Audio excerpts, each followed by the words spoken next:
Hello class, welcome back बच्चों। बेटा कल बात कर रहे थे हम चेन स्टोर या मल्टीपल शॉप की, और बेटा लास्ट में कुछ लिमिटेशन रह गई थी डिस्कस करने। बाकी टॉपिक कंप्लीट हो चुका है। चलो जी बेटा पहली लिमिटेशन पढ़ रहे हैं। लिमिटेशन की हेडिंग है लिमिटेड सिलेक्शन ऑफ गुड्स। लो प्यारे बच्चों, सब सामने देख रहे हैं। सर याद है चेन स्टोर और मल्टीपल शॉप क्या होती थी बेटा? क्या होता है चेन स्टोर या मल्टीपल शॉप? जिसमें बेटा सिमिलर अपीयरेंसेस के साथ आप नेशन वाइड बेटा अपने स्टोर खोलते चले जाते हैं।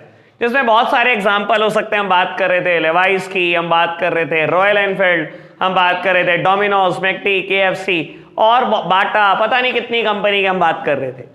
बाबू अब पहली हेडिंग बोलती है लिमिटेड सिलेक्शन ऑफ गुड्स। आप सोचो बेटा, कंपेयर करो इसको डिपार्टमेंटल स्टोर के साथ। बेटा जब आप एक डिपार्टमेंटल स्टोर में एंटर करते हैं तो बेटा आपको डिफरेंट मैन्युफैक्चरर के प्रोडक्ट मिलते हैं।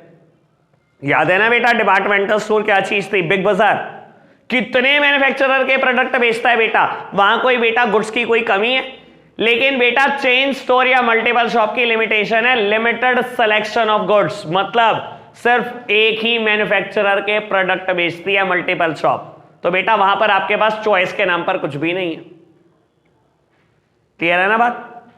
समझ आई पहली लिमिटेशन। सेकेंड हेडिंग का नाम है बेटा लैक ऑफ इनिशिएटिव। लो प्यारे बच्चों मेरी तरफ देखना बेटा, किस इनिशिएटिव की बात चल रही है मैं बताता हूं। बाबू कल आपको याद है बेटा मैंने यहां पर एक बात बोली थी कि हर स्टोर में बेटा एक इंस्पेक्टर होता है, वो रिपोर्ट करता है बेटा ब्रांच मैनेजर को, और ब्रांच मैनेजर फर्दर रिपोर्ट करता है हेड ऑफिस को, या आप बोल सकते हो एमडी को। ठीक है ना बाबू? कल हमने ये भी बात कर ली थी कि जितनी हेड ऑफिस पॉलिसी फॉर्मुलेट करता है वो हर स्टोर को इंप्लीमेंट करनी पड़ती है। जैसे कि बेटा initially sauces are free of cost in Domino's, और बाद में बेटा टॉप लेवल ने और हेड ऑफिस ने डिसाइड करा कि हम इसको पेड कर देंगे बेटा, और हर स्टोर में पेड हो गई। तो बेटा जितनी टॉप लेवल पॉलिसी फॉर्मुलेट करता है वो सारी के सारे स्टोर्स को इंप्लीमेंट करनी पड़ती है। मैं एक बात पूछता हूं आपसे, अगर बेटा ये सिर्फ इंप्लीमेंटेशन के लिए ही है तो बेटा इसके स्किल्स का क्या होगा? जब आप अपॉइंट करने लगते हो ना ब्रांच मैनेजर, तो 10 तो इंटरव्यू कंडक्ट कर देते हो उसके, तब तो आप चाहते हो बड़ा ही क्वालिफाइड पर्सोनल हो, बड़ा ही स्किल्ड पर्सोनल हो, यंग ब्लड हो, मॉडर्न आइडियाज लेकर आए बेटा। तो आपने इसके मॉडर्न आइडिया का यूज क्या किया? सारी पॉलिसी हेड ऑफिस से बनाकर, टॉप लेवल से बनाकर आप बस कह दे तो ये ले पॉलिसी है, इंप्लीमेंट करवा दे बस। तो बेटा इसका क्रिएटिव दिमाग का क्या फायदा हुआ? Most of the initiative in them get reduced. Sir ये दिमाग है ना, जब तक इस्तेमाल करोगे तब तक ही बढ़ेगा। आप एक बंदे को कह रहे हो कि नहीं नहीं तेरे को दिमाग नहीं चलाना, कुछ नहीं बताना है तेरे को स्टोर से रिलेटेड, चुपचाप बैठ जा, पॉलिसी ऊपर से आएंगी बस इंप्लीमेंट करनी है। तो बेटा अगर आप इस क्रिएटिव दिमाग का यूज नहीं करोगे ना, सब खत्म हो जाएगा। एक साल में नॉलेज 60% डेप्रिशिएट करती है बेटा। 2 साल तक अगर मैं इस किताब को ना देखूं ना, तो तीसरे साल याद नहीं आएगा कि मैं क्या एग्जाम्पल देता था पढ़ाते टाइम, सब जीरो हो जाएगा। तो बेटा यही आप इस ब्रांच मैनेजर के साथ कर रहे हो। इसका जो क्रिएटिव माइंड है ना, जो इसके पास इनोवेटिव दिमाग है बेटा, वो खत्म कर रहे हो आप, और कुछ नहीं कर रहे। तो ये है हेडिंग लैक ऑफ इनिशिएटिव, कि बेटा इनको कोई इनिशिएटिव उठाने नहीं दिया जाता स्टोर से रिलेटेड। सारी पॉलिसी ऊपर से आती है, बस इनका काम होता है just to implement the plan. Clear हुई बात? बढ़ाएं बात को आगे बेटा। थर्ड हेडिंग का नाम है lack of personal touch. Heading यहां से नहीं पढ़ना, एनसीईआरटी से मैटर गलत दिया हुआ है, मैं बता देता हूं लैक ऑफ पर्सनल टच क्या है। बेटा मोस्ट ऑफ द स्टोर्स जब आप देखते हो ना, तो बेटा ये ना सब सेल्फ सर्विस आउटलेट है। पर्सनल टच समझते हो बेटा? पर्सनल टच मतलब face to face contact present होना, क्योंकि बेटा सेल्फ सर्विस आउटलेट है, आपका एम्प्लॉइज के साथ इतना इंटरेक्शन हो ही नहीं पाता।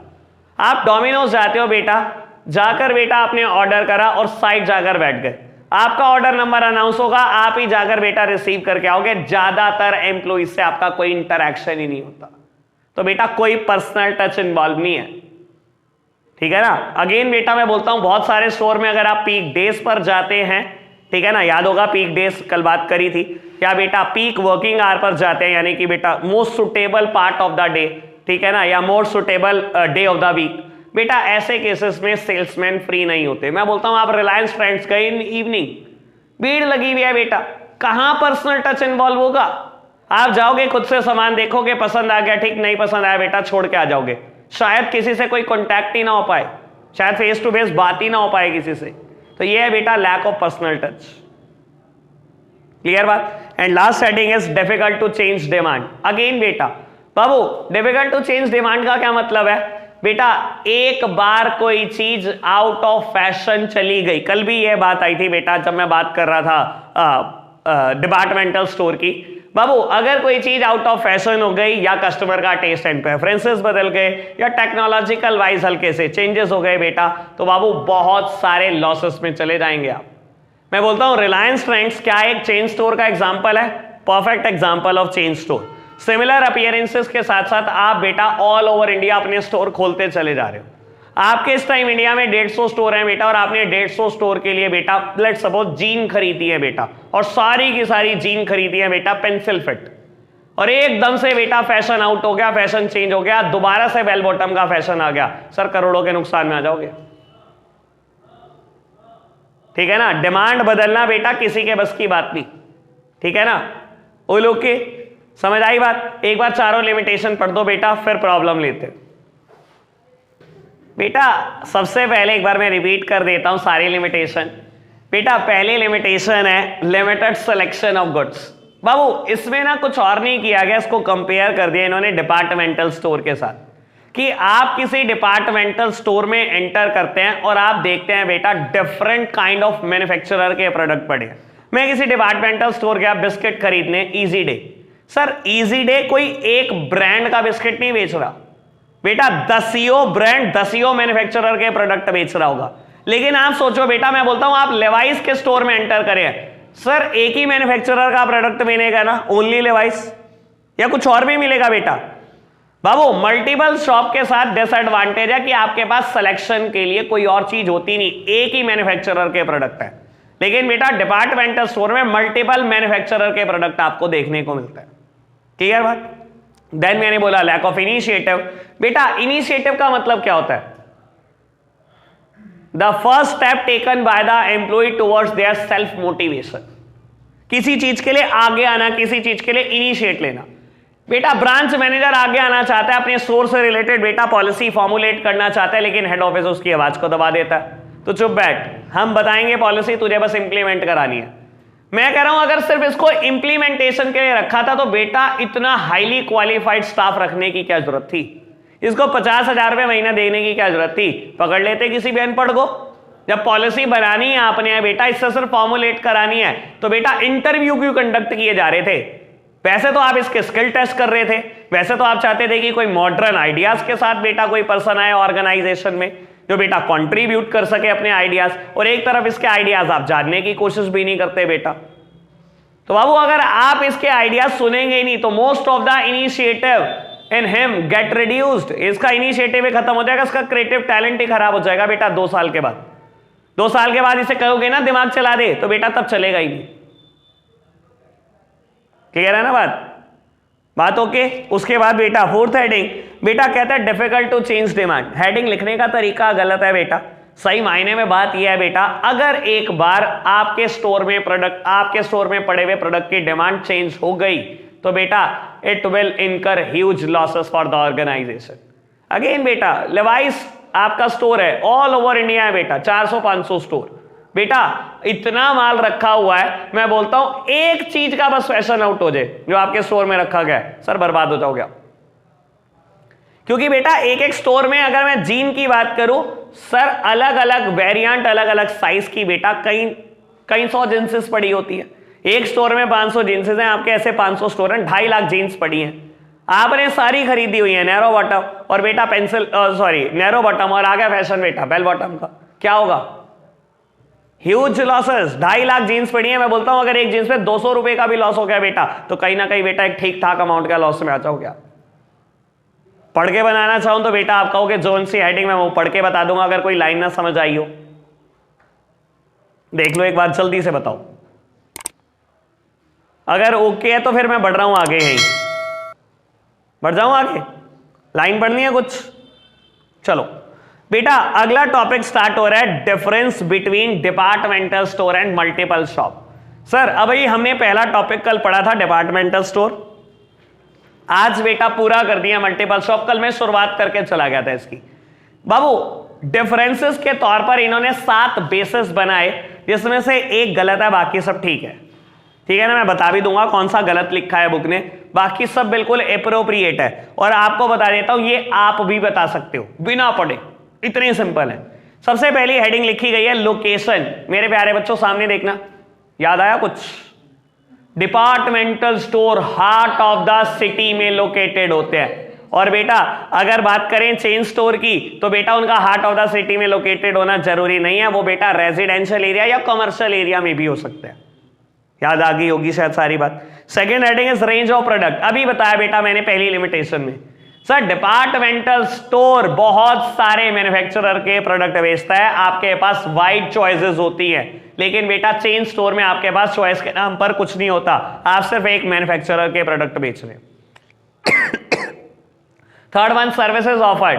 बेटा डिपार्टमेंटल स्टोर आपको बहुत सारी सर्विसेज देता है। मेरी तरफ देखना, सर कल पढ़ी थी रेस्टोरेंट की services, salon, telephone booth, massage parlours, ठीक है ना बेटा, ये सब होते हैं ना। लेकिन बेटा ऐसी कोई चीज चेन स्टोर में नहीं होती। क्लियर बात? सर ये तो कल वाला ही मुद्दा है, मैंने तो अभी तक कोई नई बात करी है क्या? ये तो क्लियर होंगी ना तीनों बातें। बेटा फोर्थ हेडिंग है प्राइसिंग। बेटा काम की बात, मेरी तरफ देखना बेटा, chain store uniform pricing policy लेकर आते हैं। यूनिफॉर्म प्राइसिंग पॉलिसी समझते हो, हर स्टोर के लिए सेम पॉलिसी है हमारी, ठीक है ना। लेकिन बेटा अगर मैं बात करूं डिपार्टमेंटल स्टोर की, तो डिपार्टमेंटल स्टोर हर डिपार्टमेंट के लिए सेम पॉलिसी नहीं लगाते। दोबारा सुन लो मैं क्या बोल रहा हूं बेटा, चेन स्टोर या multiple shop uniform pricing policy, यानी कि हर स्टोर के लिए सेम प्राइसिंग पॉलिसी। अगर आज मेरे पास लेवाइस से मैसेज आ गया ना कि 6999 की अगर आप शॉपिंग करते हैं या अबव शॉपिंग करते हैं तो 20% डिस्काउंट है, तो मैं लेवाइस के किसी भी स्टोर पे चला जाऊं, यही पॉलिसी चल रही होगी। सर ऐसा ही होता है ना, चेन स्टोर की बेटा यूनिफॉर्म प्राइसिंग पॉलिसी है, लेकिन बेटा डिपार्टमेंटल स्टोर की पॉलिसी हर डिपार्टमेंट से रिलेटेड यूनिफॉर्म नहीं होती। कहने का मतलब क्या है बेटा, आपका एक डिपार्टमेंटल स्टोर है बिग बाजार, उसने गारमेंट में 20% डिस्काउंट चला रखा है, तो आपको क्या लगता है किचन वेयर में भी 20% ऑफ होगा? क्या हर डिपार्टमेंट में यूनिफॉर्म पॉलिसी होती है? नहीं बेटा, हर डिपार्टमेंट की पॉलिसी अलग होती है। लेकिन बेटा चेन स्टोर की हर स्टोर के लिए यूनिफॉर्म प्राइसिंग पॉलिसी। क्लियर हो मैं बात को लेकर? बोलो ओके बेटा, 4 बात हो गई, 5वीं बात है क्लास ऑफ कस्टमर। बेटा हैं? नहीं बिल्कुल ठीक है, मैंने पढ़ा नहीं वैसे क्या लिखा, लेकिन ठीक है बेटा। Class of customer departmental store, कल याद हो बेटा, डिपार्टमेंटल स्टोर का एम पता है आपको? To satisfy the need of each and every customer. और आप कैसे सेटिस्फाई कर सकते हो? By providing pin to aeroplane. मैं बोल रहा था ना ये बात कल, पिन टू एरोप्लेन सब कुछ बेचना चाहते हैं बेटा, ताकि हर कस्टमर सेटिस्फाई होके जाए। लेकिन बेटा ये उन्हीं कस्टमर को अट्रैक्ट करते हैं जिनके लिए price is of secondary importance, जिनके लिए सर्विसेज मेजर कंसर्न है, पैसे की कोई वैल्यू नहीं है बेटा, यानी कि हाई जेंडरी को अट्रैक्ट करते हैं बेटा डिपार्टमेंटल स्टोर। लेकिन बेटा अगर मैं बात करूं चेन स्टोर या मल्टीपल शॉप, तो बेटा उनके लिए खाली हाई जेंडरी कस्टमर नहीं है, वो बेटा मिडिल इनकम ग्रुप और बेटा लोअर इनकम ग्रुप सबको अट्रैक्ट करते हैं। ऐसा नहीं है? क्या बात कर रही है यार, तो क्यों सोचती है फिर लेवाइस के बारे में यार? ठीक है ना। अच्छा तेरे को लगता है डोमिनोज के बारे में सोच, तुझे क्या लगता है बेटा सिर्फ हाई इनकम ग्रुप? तेरे को पता है नहीं, जब ये ऐड करते हैं या किसी भी स्टोर में चली जा, सबसे पहले पता है क्या लिखा होता है? Pizza starting from 99। अरे ये क्यों लिखते हो आप पिज्जा स्टार्टिंग फ्रॉम 99? ये बताओ ना हमारा अच्छा पिज्जा 999 का है। ये होती है हाई जेंडरी को अट्रैक्ट करना। ये क्या होता है पिज्जा स्टार्टिंग फ्रॉम 99? मतलब क्या है? आप हर एक को टारगेट कर रहे हो बेटा। ऐसे लो प्राइस वाली चीजें तो भैया डिपार्टमेंटल स्टोर्स में मिलती हैं। मैं मना नहीं कर रहा हूं, लेकिन बेटा आप अपने सिटी के डिपार्टमेंटल स्टोर को सोचते हो और मैं आपको सोचने को कह रहा हूं बेटा हैदराबाद। नहीं, मैंने कब मना किया, लेकिन मेनली हाई इनकम ग्रुप वहां जाना पसंद करता है। लो इनकम ग्रुप तो सोचता है बेटा अच्छा मैं अलग अलग दुकान पे जाऊंगा, वहां से सस्ता सस्ता खरीद के लाऊंगा। हाई इनकम ग्रुप सोचता है मैं जाऊंगा सीधा कार्ट उठाऊंगा बेटा, सारी शॉपिंग एक ही जगह से करके आऊंगा, और बेटा अच्छा गेमिंग जोन भी है डिपार्टमेंटल स्टोर में, यहां भी घूम के आऊंगा। हाई इनकम ग्रुप पैसे उड़ाने जाता है वहां। ठीक है जी बेटा। Again 6th one, credit facility. Sir ये गलत है, मुझे नहीं पता लेकिन मैं बोल देता हूं। देखो अगर आप पढ़ोगे क्या कहता है, कहता है all sales in the multiple shop are strictly on cash basis. कहता है मल्टीपल शॉप मतलब चेन स्टोर, कहता है वो तो कैश बेचती हैं और डिपार्टमेंटल स्टोर उधार देता है। सर कौन सा डिपार्टमेंटल स्टोर उधार देता है? ठीक है ना, यहां पे लिख लो कमला स्टोर। अच्छा मुझे नहीं पता भाई, ठीक है ना, मतलब उधार कोई नहीं देता दूता कोई डिपार्टमेंटल स्टोर, ये तो बस कहने की बात है। ठीक है जी, बढ़े आगे बेटा। 7th one is flexibility. पहले आप पढ़ेंगे फ्लेक्सिबिलिटी और सारा टॉपिक, फिर मैं फ्लेक्सिबिलिटी एक बार एक्सप्लेन करूंगा, पहले आप पढ़ेंगे बेटा। जब आप फ्लेक्सिबिलिटी पढ़ोगे ना, देखो है बहुत सिंपल, मतलब आप वहां जा रहे होते हो, मुझे लगता है अभी बताओगे आंसर में, पता नहीं कहां पहुंच जाते हो बेटा। ये डिपार्टमेंटल स्टोर और चेन स्टोर के एंगल से लिखा गया है कि डिपार्टमेंटल स्टोर इतने सारे प्रोडक्ट बेचता है कि उसके पास फ्लेक्सिबिलिटी है कि कल को वो एक ना बेचना चाहे तो वो डिसकंटिन्यू कर सकता है। बता देता हूं मैं, एक पर्टिकुलर काइंड ऑफ वेफर बेचता था इजी डे, कभी बहुत छोटे छोटे पीस बेचता था, उसके स्क्वायर शेप में आते थे। ठीक है ना, कई साल मैंने खरीदे, उसके बाद गायब, उन्होंने वो बेचना बंद कर दिया, डिसकंटिन्यू। बेटा उनको क्या फर्क पड़ता है, क्योंकि वो इतने मैन्युफैक्चरर के प्रोडक्ट बेचते हैं और इतने सारे प्रोडक्ट बेचते हैं कि वो जब चाहें एक दो को डिसकंटिन्यू कर सकते हैं, क्योंकि इतनी सारी लाइन ऑफ प्रोडक्ट है। लेकिन बेटा चेन स्टोर ऐसा कर सकता है, वो पहले लिमिटेड सिलेक्शन ऑफ गुड्स देता है आपको कि वो डिसकंटिन्यू कर दे अपनी मर्जी से। बेटा कह दे लेवाइस का स्टोर है, कहते नहीं लेवाइस के प्रोडक्ट नहीं बेचने, ऐसे कर सकता है क्या? तो क्या उसके पास कोई फ्लेक्सिबिलिटी है बेटा? क्या उसकी कोई मर्जी चल सकती है? नहीं चल सकती, ये बात हो रही है। क्लियर बात बेटा? आगे बढ़ोगे, अभी 2-3 टॉपिक छोड़ दो। मेल ऑर्डर हाउसेस मैंने छोड़ दिया, कंज्यूमर कोऑपरेटिव स्टोर मैंने छोड़ दिया 2-3 दिन के लिए, सुपरमार्केट छोड़ दिया। उसके बाद बेटा टॉपिक है वेंडिंग मशीन, और उसके बाद टॉपिक है बेटा जीएसटी। ठीक है ना, और उसके बाद एक और टॉपिक है। तो पहले वेंडिंग मशीन करेंगे, फिर जीएसटी करेंगे, फिर करेंगे बात। पहले वेंडिंग मशीन पे चर्चा कर देते हैं थोड़ी बहुत, मेरी तरफ देखना बेटा, सब सामने देख रहे हैं। वेंडिंग मशीन की चर्चा को आगे बढ़ाएंगे। आपने सबने देखी जरूर होगी बेटा वेंडिंग मशीन। बेटा वेंडिंग मशीन क्या चीज होती है बेटा? Vending machine is the newest revolution in the field of retailing. Retailing के फील्ड में ना बेटा बिल्कुल नया रेवोल्यूशन है, और most of the vending machines are coin operated और कार्ड ऑपरेटेड।